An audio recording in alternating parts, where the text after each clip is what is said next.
I just always, pray and just ask God, for a sign. And typically, normally every night I sleep with my ringer off.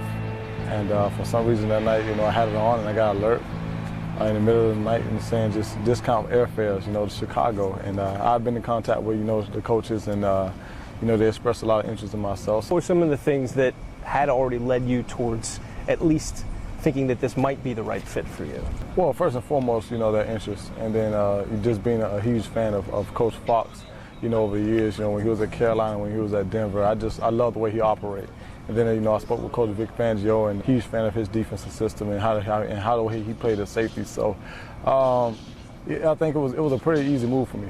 You played for another guy that's been called an old school football guy, Tom Coughlin. Is there any comparison you can make between those two? Is there some similarities, or are they totally different?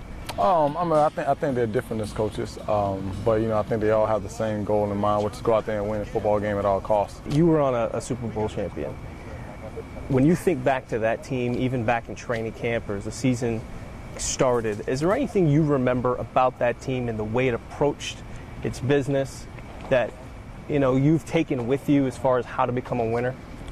When we won the Super Bowl, there was nothing about training camp that would have led us to believe that we would win a Super Bowl. It was definitely down the stretch. We had to all buy in. We had an all-in mentality towards the later part of the year, which allowed us to go into postseason. And once we got into postseason, we were pretty hot. But right now, training camps is just time for us to gel, time for us to get in shape, and more importantly, just form that identity, as players.